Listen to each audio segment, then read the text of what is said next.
Boa noite, amigos, boa noite, irmãos. Mais uma vez estamos aqui através da internet. Chegáramos mais um pouquinho perto de todos vocês. Eu acho que todos nós ficamos sonhando todos os dias ao nosso reencontro. Logo, logo estaremos todos juntos, nos abraçando, nos amando cada vez mais. Nesta noite, vamos ter uma linda palestra do nosso amigo Aldo, que possamos refletir. Hoje ele vai falar sobre Pátria Amada Brasil. Então, que possamos ouvi-lo e depois refletir no nosso dia a dia. E nesse instante, que possamos fechar os nossos olhos, imaginar Jesus diante de todos nós, nos transmitindo a sua energia de amor, de fé e de esperança. Que possamos sentir sempre a sua presença no nosso dia a dia, amenizando as nossas dores, a nossa inquietação, a nossa ansiedade. Jesus sempre está do nosso lado, através de seus mensageiros, tão amados, tão queridos, que estão sempre do nosso lado, nos dando força, nos dando o amparo necessário. Que possamos ter fé, confiança no Pai, porque sabemos que o Pai está lá, olhando por todos nós e percebendo cada um de nós, o nosso crescimento, as nossas reflexões diárias, tudo Ele sabe ao nosso respeito. Então que possamos a cada dia tentar fazer as nossas reflexões, sentir a presença de Deus mais próximos de nós, a presença de Jesus, e que possamos também fazer o nosso melhor, mesmo em casa. Sabemos que podemos fazer algo. Aqueles que estão do nosso lado, em nossa casa, mesmo aquele distante, que possamos pegar o telefone, ouvir a sua voz, que possamos ouvi-los, né? Às vezes vamos ajudar tantas pessoas através do telefone.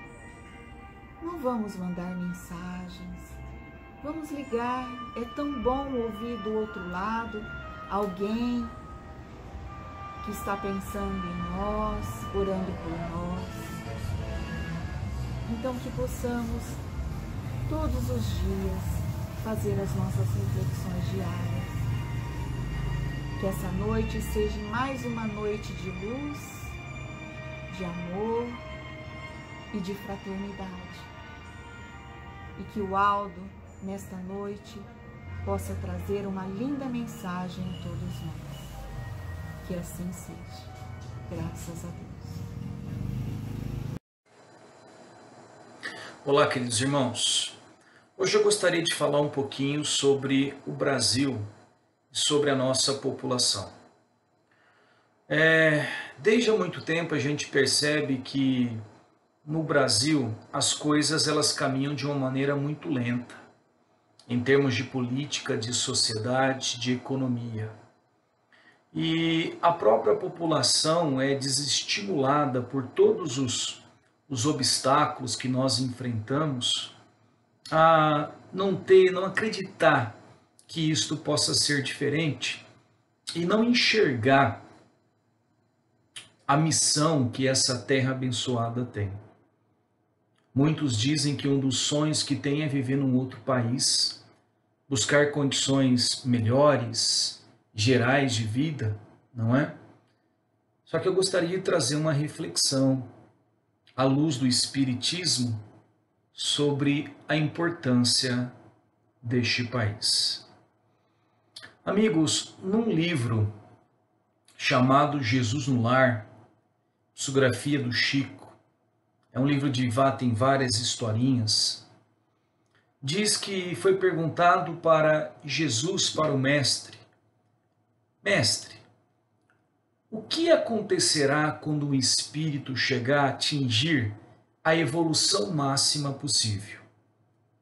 Atingir a evolução máxima, estiver do lado de Deus, tiver galgado todos os degraus possíveis da sua evolução, se tornar um Cristo. Jesus responde: continuará trabalhando sempre. Então a gente vê que muitas vezes a gente fala, puxa vida, mas depois ainda que eu pelejar tanto, construir tanto, aprender tanto, eu vou continuar trabalhando?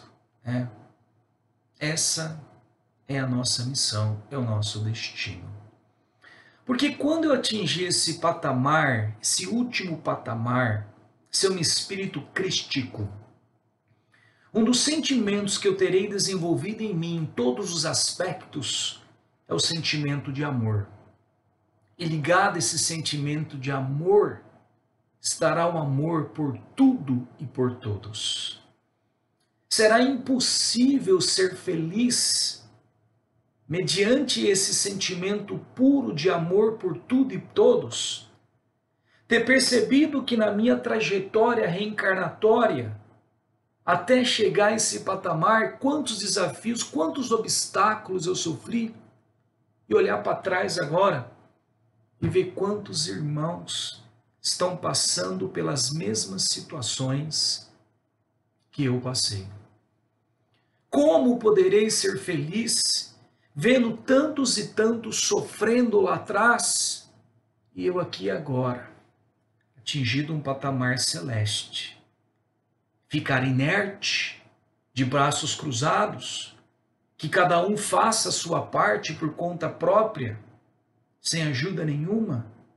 Será impossível ter atingido esse grau de sentimento e não fazer parte dessa caridade de amor, de serviço ao próximo. Por isso que Jesus disse, continuará trabalhando sempre.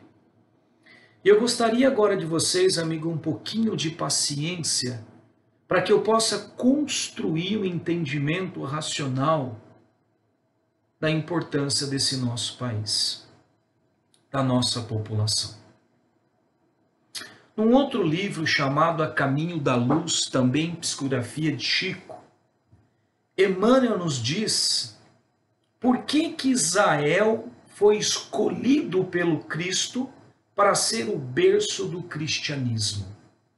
Porque naquela época, várias e várias nações poderiam ter recebido Jesus. Por que ele escolhe o povo de Israel? Diz assim: se por um lado Israel era o povo mais crente, devido aos ensinamentos deixados por Moisés, era também o povo mais necessitado, devido à sua vaidade exclusivista e pretensiosa. Naquela época, os doutores da lei utilizavam o conhecimento das leis deixadas por Moisés para manter a sua luxúria, exigindo os dízimos do povo para manter a sua posição. O próprio povo acreditava que a nação de Israel era diferente. Era uma nação que deveria ser superior a todas as outras. Muitos sabiam decorado os ensinamentos deixados por Moisés, mas interpretavam muito segundo as suas necessidades. Não praticavam ou não enxergavam o resumo daqueles mandamentos, que era amar ao próximo como a si mesmo. Esperavam, mediante a sua vaidade, a chegada de um Messias guerreiro, que com o uso da força tiraria o povo de Israel da dominação do Império Romano e colocasse como nação superior a todas as outras, que deveriam ser submissas ao povo de Israel. Queriam que Jesus fizesse com os outros povos aquilo que o Império Romano estava fazendo com eles. No entanto, são feridos no seu orgulho quando Jesus traz uma das primeiras lições, a simplicidade, a humildade. Nascendo numa manjedoura, nascendo numa situação econômica extremamente simples, mostrando que não é dinheiro, não é luxúria que vai fazer com que você suba mais nesse degrau evolutivo. Andando com os pescadores, com os mais humildes, dando oportunidade de reformular, de chocar, de refazer os ensinamentos e os pensamentos da época, corrigindo, melhorando, ensinando, mostrando o caminho, a nova rota que até então a população estava perdida. Os espíritos estavam equivocados. Resumo, amigos, o povo de Israel foi escolhido porque era o povo que necessitava mais compreender, entender os ensinamentos do Mestre. E agora, amigos, eu vou para um outro livro chamado Brasil, Coração do Mundo, Pátria do Evangelho. Também psicografia de Chico. Nesse livro, Jesus, junto com a presença do Espírito de Ismael, que é o Espírito que foi convidado pelo Mestre para servir, para orientar a nação brasileira, diz assim: para essa terra maravilhosa e bendita será transplantada a árvore do meu evangelho de piedade e de amor. No seu solo dadivoso e fertilíssimo, todos os povos da terra aprenderão a lei de fraternidade universal. Amigos, ele disse que para o Brasil será transplantado o seu evangelho de amor e piedade. O que significa transplantar? Quando eu vou transplantar uma árvore, o que significa isto? Vou transplantar uma planta que está num local. Eu vou tirar aquela planta daquele solo e vou colocá-la num outro solo. Mas para que se faz isto? Você tira a planta de um local, coloca no outro, porque aquele local onde ela está, aquele solo já não dá mais condições para que ela desenvolva. Aquele vaso onde ela está muito pequeno, já não tem mais condições. E eu coloco essa planta num outro solo, um vaso maior, para que ela continue tendo condições de crescer, desenvolver, dar frutos, flores, sementes. Ele diz isso. Que toda a preparação que foi feita do plano espiritual para receber Jesus, para que o evangelho dele se desenvolvesse primeiro naqueles povos, naquela região de Israel, ele pega toda a orbe espiritual que trabalha ali e escolhe o Brasil para continuar a fazer com que o seu evangelho cresça, se desenvolva. E olha, amigos, desde quando nós nos conhecemos e ligamos a televisão, quantos conflitos a gente percebe que existiram naquela região. Toda aquela proteção que existia do plano espiritual, tirada. E vem trabalhar na região do Brasil. Porque o Brasil é a pátria escolhida pelo Mestre para continuar a fazer com que seu evangelho cresça, frutifique. Ele diz que todos os povos da terra aqui aprenderão a fraternidade universal, o significado do seu evangelho. Mas Aldo, como? Não cabe 8 bilhões de pessoas, quase 8 bilhões de pessoas no Brasil. Não é isso. Através das sucessivas reencarnações. Amigos, desde a época do descobrimento, quando começa a ter os primeiros espíritos que começam a nascer nesse território, os espíritos reposicionam para reencarnar nesse país. Até hoje, espíritos que no passado se equivocaram muito nas suas atitudes, que interpretaram esse evangelho deixado por Cristo de maneira errada.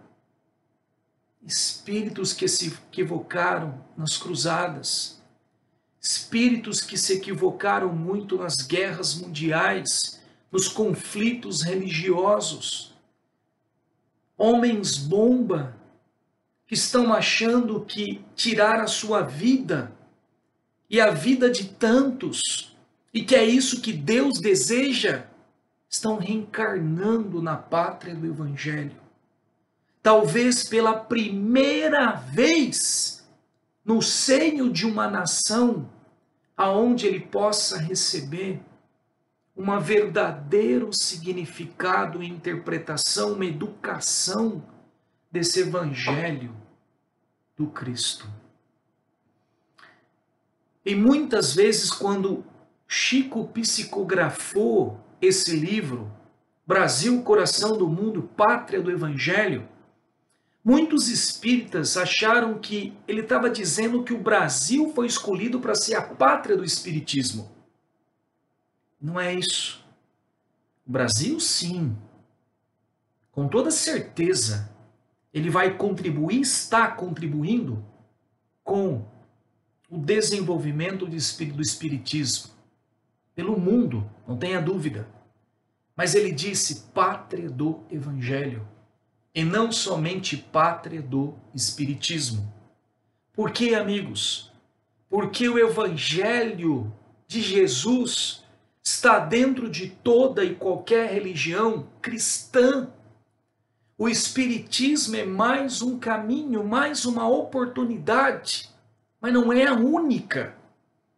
Quantos irmãos católicos, evangélicos, testemunha de Jeová e de outras religiões podem estar mais desenvolvidos em aspectos espirituais do que nós, que temos um conhecimento tão claro, tão científico sobre tudo isso? Pátria do Evangelho, não somente pátria do Espiritismo. E é tão verdade, esse trabalho todo que está sendo feito no plano espiritual, notadamente para que essa terra, ela cumpra essa missão. Pesquisas. O Brasil é um dos países onde tem o maior número da população com alguma crença religiosa. O Brasil é o país com o maior número de católicos no mundo. O Brasil é uma das nações que tem a maior diversidade religiosa no mundo. Cristã, a maioria delas. O Brasil é o país onde o espiritismo mais se desenvolveu. Nem na França, que foi o berço do espiritismo, aonde Kardec fez a codificação, nem lá o espiritismo se desenvolveu tanto como no Brasil, como está desenvolvendo. Lá na França, pergunta para um francês quem foi Allan Kardec. De cada 10 você vai encontrar 1 ou 2 que conhece. Toda aquela preparação também que aconteceu na França, ela foi trazida para cá, para ser desenvolvida, vivida. Por quantos espíritos que contribuíram? Bezerra, Eurípides, Barçanufo, Chico, Divaldo, quantos? pátria do Evangelho. Pátria do Evangelho. O Brasil se torna o país escola, o país hospital, o país prisão. Escola que vem ensinar aqueles espíritos ainda que não conhecem, não entenderam o Evangelho do Cristo. Uma nação que é um hospital que vem dar a oportunidade de curar as nossas feridas espirituais dos nossos erros do passado. Um país prisão, cárcere, aonde muitos espíritos vêm sendo mantidos, mesmo contra o seu desejo, para que eles enxerguem que é hora de uma reforma, é hora de sair, é hora de buscar a libertação dessa prisão que nós mesmos construímos em nós.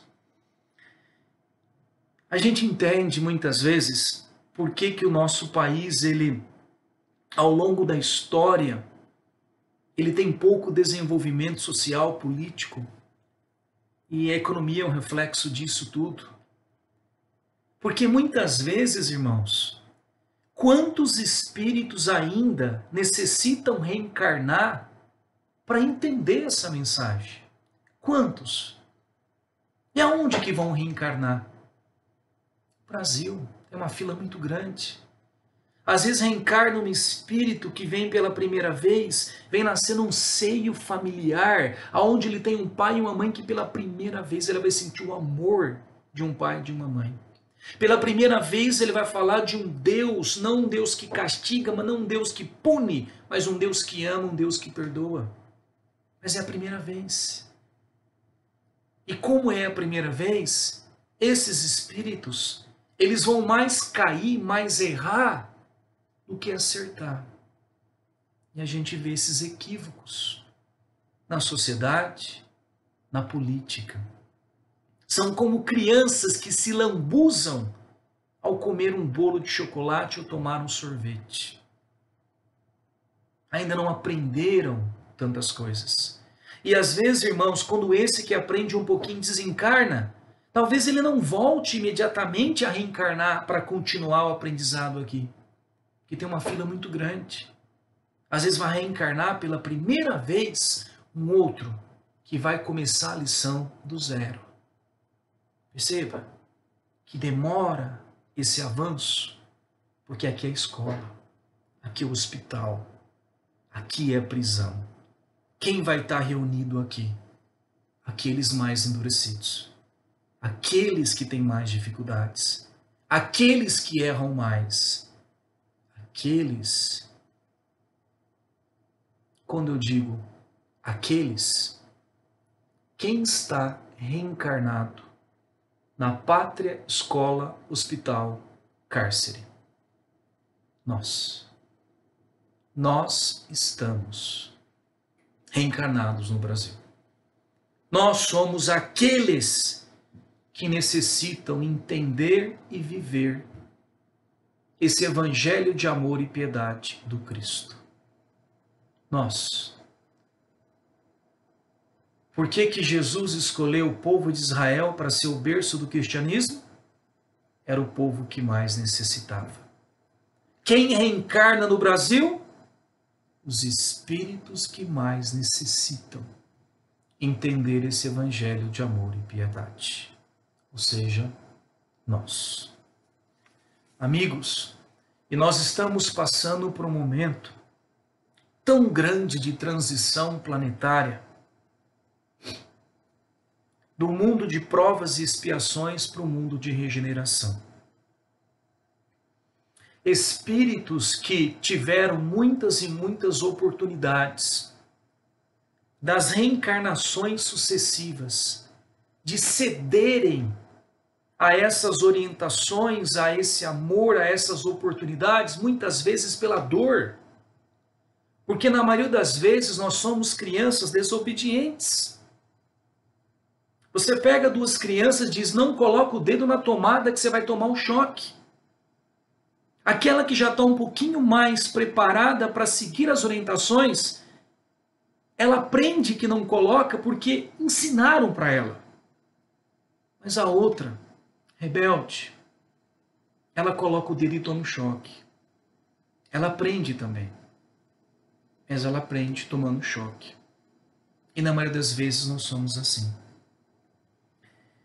E nesse momento que nós estamos vivendo no planeta, natureza, guerras, as doenças que a gente observa, é um momento de uma limpeza, do joio ser separado do trigo. Nós vivemos hoje, amigos, um verdadeiro apocalipse, metaforicamente descrito por João Evangelista, não como o fim do mundo, mas como o fim de um ciclo, começo do novo ciclo. Basta observarmos o que nós notamos no nosso planeta.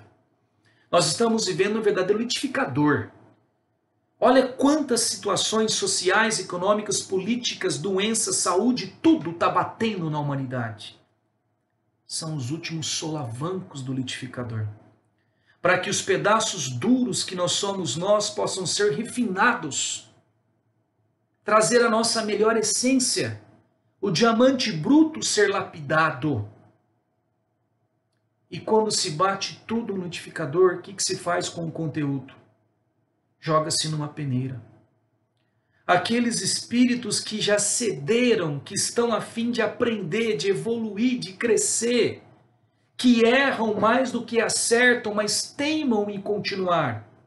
Levanta, cai, erra, mas quer continuar, quer fazer uma transformação.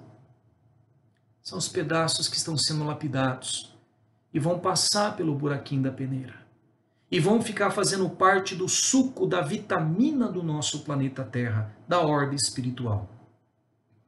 Aqueles pedaços maiores, mais endurecidos, aqueles pedaços que não cederam aos solavancos do amor dos pais, da orientação, das dores da vida, e que decidiram pelo livre-arbítrio que não quer evoluir, ficarão retidos na peneira.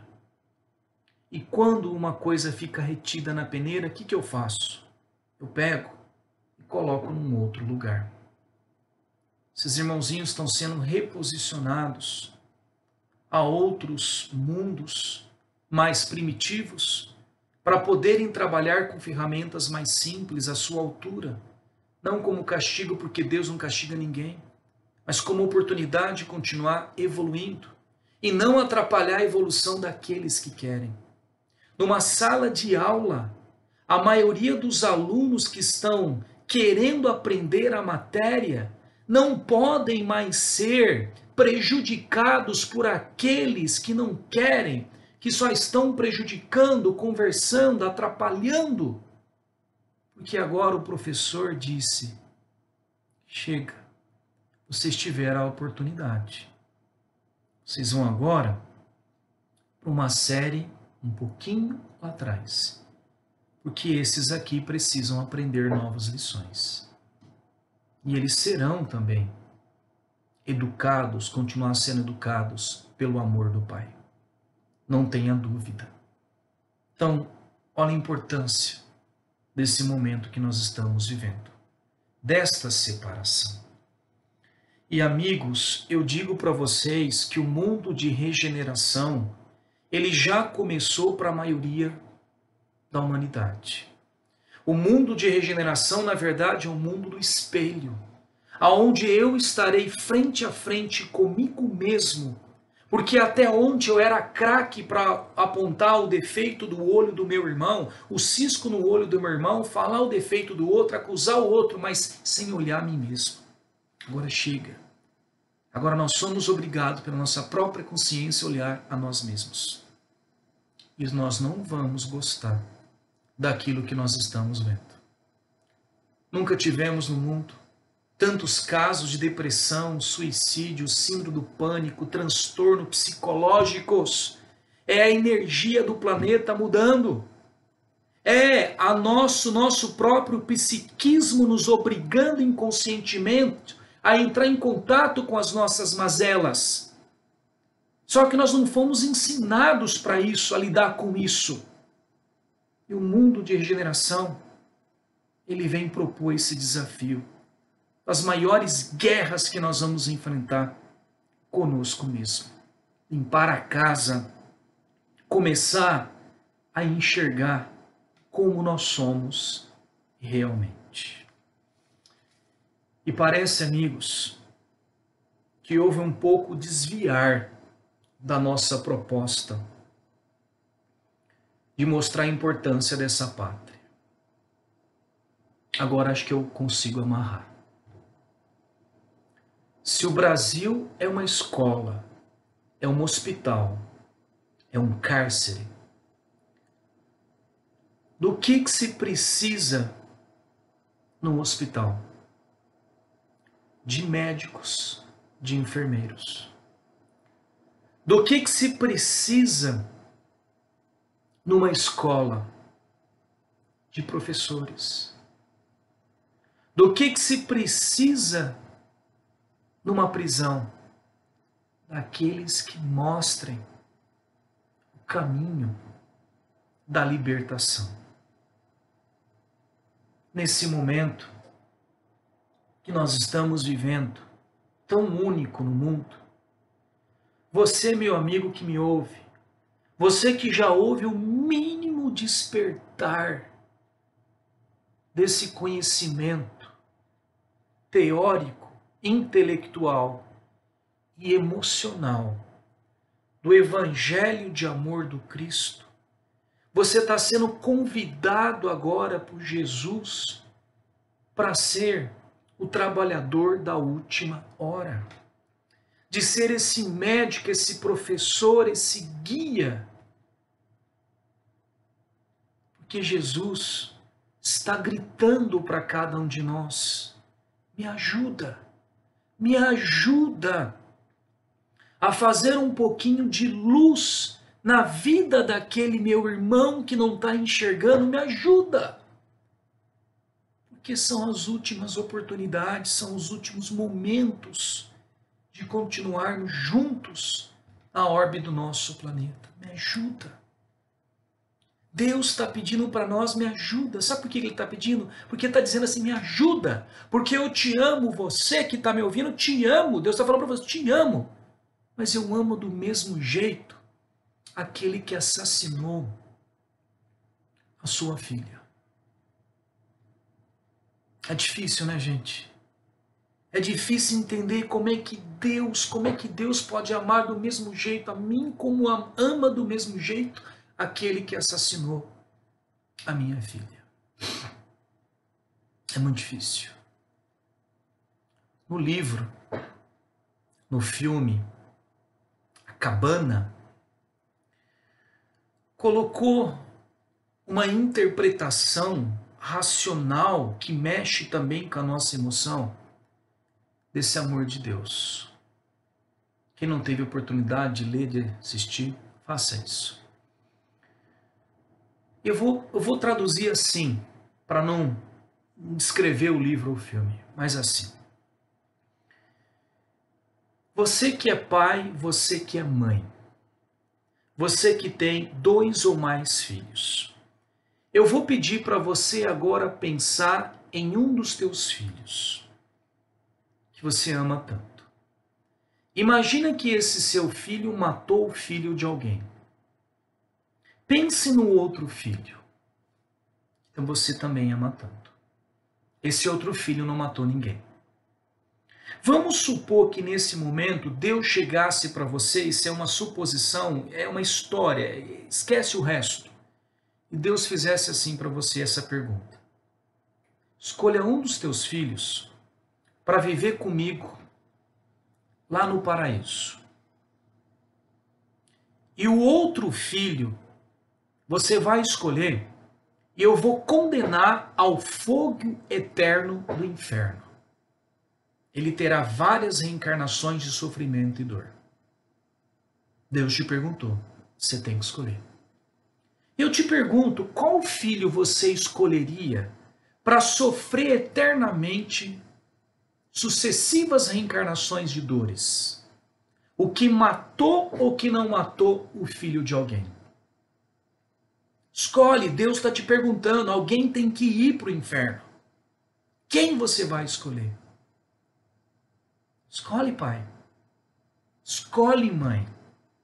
O assassino ou não assassino vai para o inferno. E Deus está dizendo, alguém tem que ir, alguém tem que ir. Ele é Deus. Talvez você, pai e mãe, diria sim para Deus. Eu vou no lugar dos meus filhos. Entendeu? Entendeu? Se você que é pai, você que é mãe,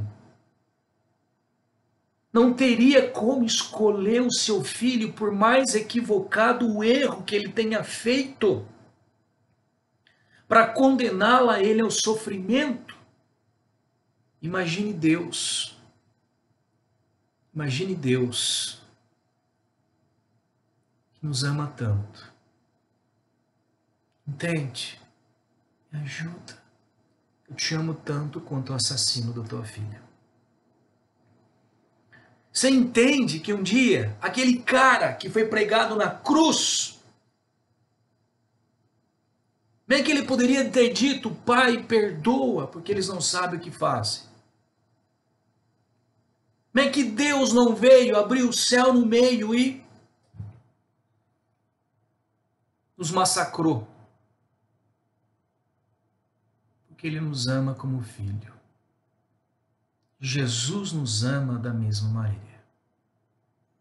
Ele está gritando, me ajuda. Me ajuda, amigo. Me ajuda, porque eu amo aquele que está equivocado. E quando Ele fala me ajuda, Ele não está pedindo para que você largue a sua família, a sua profissão, comece a bater de porta em porta, transformando pessoas em novos cristãos. Não está pedindo isso. Ele está pedindo isto no local aonde você se encontra, que você ilumine a sua luz, que você dentro do seio familiar ajude ele, sendo uma pessoa mais paciente, sendo uma pessoa mais tolerante, que dê um pouco do seu conhecimento e, acima de tudo, o teu exemplo. Não precisa falar mais nada, não precisa dizer uma palavra, mas age. Age com esse reino de Deus dentro de você, não importa a tua religião. Amigos, a palavra convence, mas o exemplo arrasta. A palavra convence, mas o exemplo arrasta. Ele está te pedindo no seu trabalho, aonde você vive, se possível, com o seu olhar, com a sua palavra, com a sua ajuda para aquele colega que não está bem, mas também com o seu exemplo. Sendo diferente, mostrando que existem outras rotas, outros caminhos diferentes do que a gente vê em toda guerra, em todo mal. Uma rota não de dor, não mais de ameaça, não mais de usar o poder e a força para conseguir as coisas, mas um caminho de paciência, de tolerância, de amor, de conquista. A maior autoridade que possa existir em toda e qualquer situação, a maior autoridade que possa existir em qualquer planeta habitável, nesse universo, tanto no plano encarnado quanto no plano desencarnado, é autoridade moral. É autoridade moral. Não que convence com palavras, mas que mostra pelos exemplos. É isso. Jesus está gritando, está fazendo um convite. Eu acho, amigos, que se pudesse ter uma máquina do tempo e cada um de nós pudéssemos voltar no passado, num único momento, uma única vez, eu acho que a maioria de nós escolheria voltar para a época de Jesus. Vestiríamos uma roupa da época, ficaríamos quietinhos no meio da multidão, vendo Cristo realizar tudo o que ele realizou. E a gente ficaria lá, quietinho. Mas como ele é Cristo, ele é Jesus, ele saberia que nós estávamos lá. Ele chegaria para a gente, com licença, com licença, com licença, perdoe-me, chegaria até nós e diria assim para esse viajante do tempo: vem, segue-me. Com todo o conhecimento que você tem, cristão, do evangelho do amor dele, que resposta se daria para Jesus? Ele está fazendo a mesma pergunta agora. Segue-me, me ajuda. Amigos, eu fico pensando que esse momento de turbulência que nós estamos vivendo é um momento tão importante, mas tão importante no plano espiritual, que um dia, quando nós desencarnarmos, 500 anos depois lá, nós vamos olhar para trás e termos uma satisfação muito grande de poder estarmos reencarnados justamente nessa época da colheita, da separação do joio e do trigo. E ficaremos extremamente satisfeitos conosco de poder ter atendido esse convite de Jesus. Me ajuda. Só serão comparados esses momentos, vistos muito pela humanidade como dolorosos, somente a vinda do Cristo na matéria. De tão precioso que é esses momentos. Quantos espíritos gostariam de ter esse privilégio que nós estamos tendo, de estarmos reencarnados nesse momento de colheita e principalmente na pátria do Evangelho, na pátria, escola, hospital, cárcere, escolhido por Jesus para ser o celeiro renovador dos pensamentos, reeducador dos espíritos. Brasil, pátria amada,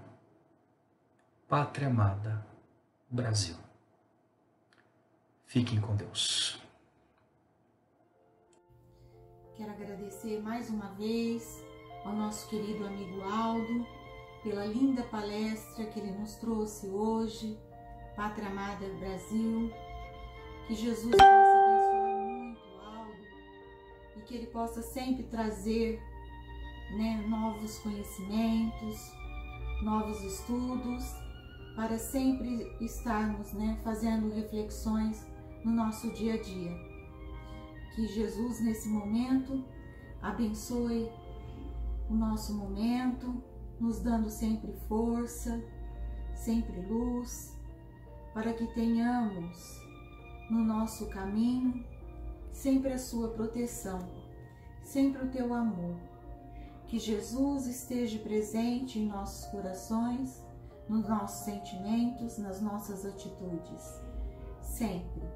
E que a paz do Senhor esteja não só hoje, mas por todo sempre. Que assim seja. E assim, convido a todos agora a clicar lá no YouTube, o nosso passe virtual. Que assim seja.